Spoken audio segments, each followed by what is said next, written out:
స్వాగతం.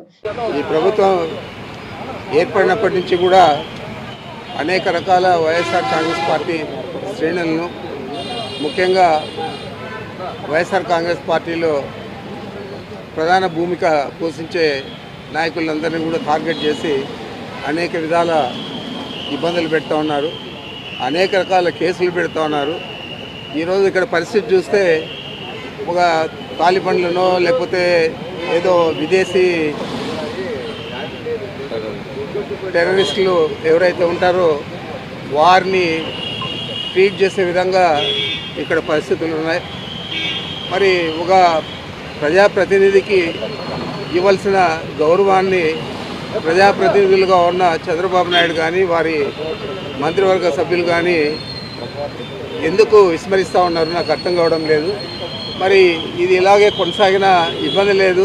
వైఎస్ఆర్ కాంగ్రెస్ పార్టీ శ్రేణులు తప్పకుండా ఈ పరిస్థితిని అధిగమించి ఈ ప్రభుత్వానికి బుద్ధి చెప్పే రోజులు దగ్గరలో ఉంటాయి. మరి నేను ఒకటే చెప్తా ఉన్నాను, ఒక ప్రజాప్రతినిధులకు న్యాయపరంగా ఇవ్వాల్సిన సౌకర్యాలన్నీ కూడా ఇవ్వాలా పని లేదా? వారిని టెర్రరిస్టుల మాదిరి చూసి ఆ విధంగా మీరు వారిని ట్రీట్ చేస్తారా? ఇది మంచి పద్ధతి అని నేను అడుగుతా ఉన్నాను. ఏదేమైనా కూడా ఈ ప్రభుత్వం తీసుకునే చర్యలన్నీ కూడా మేము ఖండిస్తూ ఉన్నాం. మీరు చేసే ఈ తప్పుడు విధానాలు రాబోయే రోజుల్లో ఇది ఒక అలవాటుగా మిగతా ప్రభుత్వాలకు కూడా మారకూడదని చెప్పి నేను తెలియజేస్తా ఉన్నా. తప్పకుండా ప్రజాప్రతినిధులకు ఇవ్వాల్సిన గౌరవాన్ని, వారికి ఇవ్వాల్సిన ప్రాముఖ్యతను, వారికి కల్పించాల్సిన సదుపాయాలు కల్పించాలని పదే పదే నేను మీ ద్వారా తెలియజేస్తా ఉన్నాను.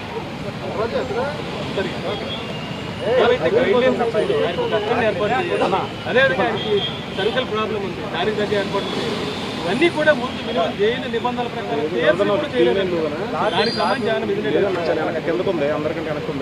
మరి మిథున్ రెడ్డి గారు ఎలాంటి ఇబ్బంది అయినా కూడా ఎదుర్కొంటాడు తప్ప నాకు ఆ సౌకర్యం కావాలా ఈ సౌకర్యం కావాలా అని చెప్పే వ్యక్తి కాదు. ఇప్పుడు కూడా ఆయన ఏం కూడా నాకు చెప్పలేదు. అయితే ఇక్కడ ఉన్న పరిస్థితుల దృష్ట్యా అక్కడ ప్రభుత్వం న్యాయపరంగా కల్పించిన సౌకర్యాలను కూడా అందజేసే పరిస్థితుల్లో లేదంటే ఈ ప్రభుత్వం ఏ విధంగా పనిచేస్తూ ఉందో, ఎంత ఖర్చుపూరితంగా వ్యవహారం చేస్తూ ఉందో అది మీ దృష్టికి తెస్తూ ఉన్నాను. ఆయన బాగున్నాడు, సంతోషంగా ఉన్నాడు. సార్ 3 పూట్ల భోజనానికి ఇంటి భోజనానికి ఒప్పుకున్నారా? రూమ్లో టీవీ అలాంటిది ఏం లేదు. 3 పూట్ల భోజనం లేదు. ఒక పూట భోజనానికి ప్రభుత్వం అదే న్యాయస్థానం అది పర్మిషన్ ఇచ్చింది కాబట్టి ఆ విధంగా అలో చేస్తారని నేను అనుకుంటా ఉన్నాను. అయితే ఏం లేదు, ఈరోజు ఏమన్నా చేస్తారేమో తెలియాలి. పార్లమెంట్ సెషన్ ఖచ్చితంగా నేను చూడాల్సి ఉందని చెప్పి అందరూ పొందుపరిచారు. అంటే అది వెసులుబాటు తీసుకుంటారంటారా? చూడాలి, ఎంపీగా ఉన్నారు కాబట్టి ఈరోజు చూడాలి. ఒకవేళ కనుక నిబంధనలకు ఒప్పుకోకపోతే అంటే ఏ రకంగా ముందుకు వెళ్ళిపోతున్నారు? ఒక ప్రజాప్రతినిధి నిబంధనలు మీరు వెళ్ళారు, మళ్ళా న్యాయస్థానాలనే ఆశ్రయిస్తాను. వైఎస్ఆర్ కాంగ్రెస్ పార్టీ అధికారంలో ఉన్నప్పుడు మా నాయకుడు ముఖ్యమంత్రిగా జగన్మోహన్ రెడ్డి గారు ఏ డిస్టిలరీకి కానీ పర్మిషన్ ఇచ్చిన దాఖలాలు లేవు.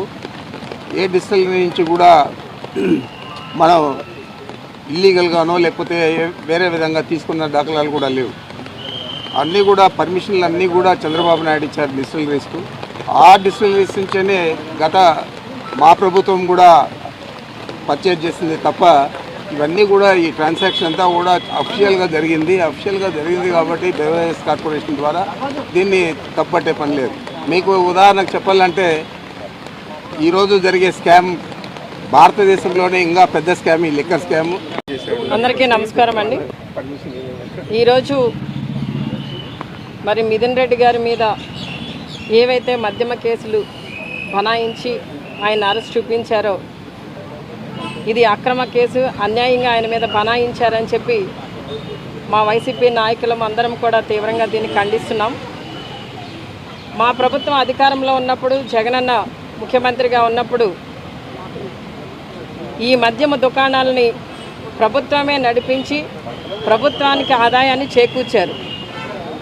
ఆ రోజున మరి ఆ విధంగా నడిచిన ఈ మద్యమ షాపులు మరి వాటిలో ఈ రోజున స్కామ్ జరిగిందని చెప్పి లేనిపోని నిందలన్నీ కూడా మా ఎంపీ మిథున్ రెడ్డి గారి మీద మోపి ఆయన్ని ఈ విధంగా మరి జైలు పాలు చేయడం అనేది నిజంగా మరి మేమందరం కూడా బాధపడుతూ మరి మేమంతా ఆయన పక్షాన నిలబడుతూ ఆయనకు సపోర్ట్గా ఉండడం జరిగింది.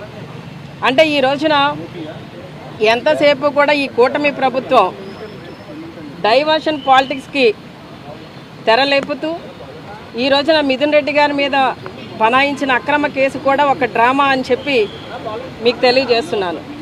అంటే గతంలో మా ప్రభుత్వం అధికారంలో ఉన్నప్పుడు మేము ఎటువంటి డిస్టిలరీకి కూడా పర్మిషన్స్ ఇవ్వలేదు. మా ప్రభుత్వం అధికారంలో ఉన్నప్పుడే మేము మద్యం దుకాణాలని 30% తగ్గించడం జరిగింది. మా ప్రభుత్వం అధికారంలో ఉన్నప్పుడే బెల్ట్ షాపులన్నింటినీ కూడా రద్దు చేయడం జరిగింది. అంటే మేము మద్యాన్ని నియంత్రించడం జరిగింది. ఇంత కట్టడిగా చక్కగా మద్యం షాపుల్ని అంటే ప్రతి ఒక్కరికి కూడా అందుబాటులో ఉండకుండా ఆ రోజున ధరలు కూడా పెంచడంతో మద్యం నియంత్రణ అనేది చక్కగా జరిగింది. అలాంటి పరిస్థితిలో మధ్యవర్తులు ఎవరూ లేని పరిస్థితిలో మరి ఈ మద్యం దుకాణాల్లో ఏ విధమైన స్కామ్ జరిగిందని మేము మీ ద్వారా ప్రశ్నిస్తున్నాను ప్రభుత్వాన్ని. అంటే ఈ రోజున మధ్యవర్తుల ద్వారా ఈ మద్యం దుకాణాలను నడిపేది ఎవరు? ఈ కూటమి ప్రభుత్వమే కదా. మరి అలా అయితే ఇప్పుడు కూడా జరగాలి కదా స్కామ్ అనేది. ఈ రోజున మేమంతా కూడా ఈ ఏదైతే మిథున్ రెడ్డి గారిని అరెస్ట్ చూపించారో ఆయన మీద అక్రమ కేసులు ఏవైతే బనాయించారో ఇవన్నీ కూడా డైవర్షన్ పాలిటిక్స్కి మాత్రమే తప్ప ఈ రోజున వాళ్ళకి ఇచ్చే హామీలు ఏమీ నెరవేర్చలేని పరిస్థితిలో ఉన్నారు కాబట్టి రోజుకొక డ్రామాకి తెరలేపుతున్నారు. అంతకుమించి ఇక్కడ అక్రమాలు జరిగింది కానీ మిథున్ రెడ్డి గారు ఏదో స్కాములు చేసేసారు అన్నది కానీ ఏదీ లేదు.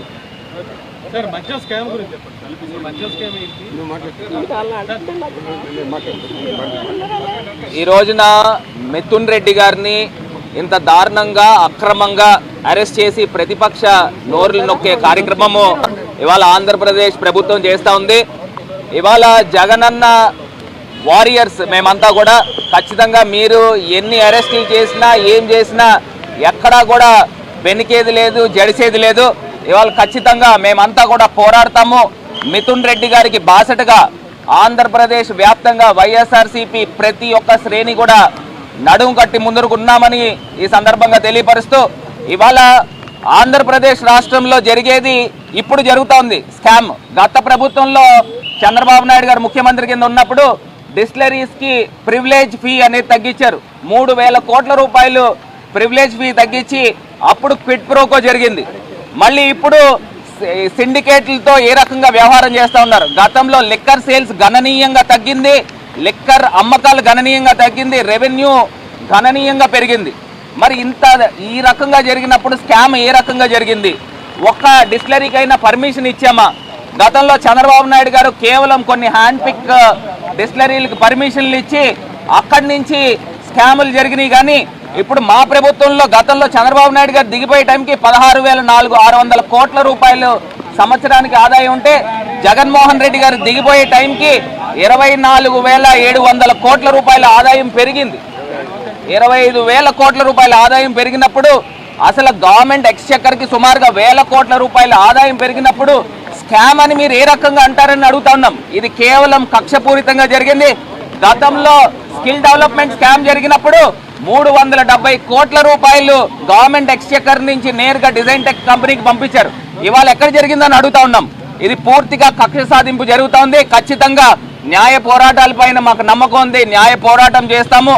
ప్రతి వైఎస్ఆర్సీపీ శ్రేణి కూడా మిథున్ అన్నకి అండగా బాసటగా నిలబడతామని ఈ సందర్భంగా తెలియపరుస్తున్నాం.